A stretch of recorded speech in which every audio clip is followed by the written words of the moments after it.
नवीन को आशु आरोग्य कामना करी पूजार्चना। बालेश्वर जिला नीलगिरी बीजेडी पक्षरु नवीन को शुभ मनासी ठाकुर निकट में दीप प्रज्वलन। माँ भूधार चंडी निकट में दीप प्रज्वलन करा जायछि। माँ को निकट में नवीन पट्टनायक ना रे पूजार्चना करा जायछि।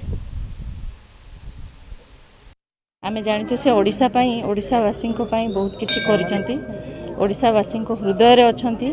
आज तांकर जेहेतु अल्प देह खराब अच्छी आमे टिके समस्ते भाविलु ना माँ को निकट में आसी तांकर आरोग्य कामना करूँ एवं भगवान को निकट में प्रार्थना करूँ से जमती बहुत दिन भलरे सुस्थ सबल हो निरोगी हो रुहतु एति कामना करी से आमर प्रकृत में आम समस्त हृदय रे अछंती। से जहाँ ओडिशा पई करिसंती ताऊ केही भूली परिबेनी। जुगे जुगे इतिहास रे लेखा ही रहिबे। देखंतु ये दीपदान होउची आम 4.5 कोटी उड़िया जनमानसर प्रतीक जी श्रीयुक्त नवीन पट्टनायक महोदय बॉम्बे जाइछंती।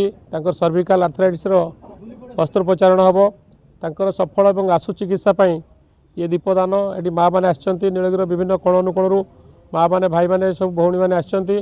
समस्ते आमर प्रिय नेता नवीन पट्टनायक महोदय आशु आरोग्य कामना करुछंती। सेथिपाई आज सकाळु एठी बुधारचंडी मंदिर रे आज ये पूजा अर्चना आरंभ।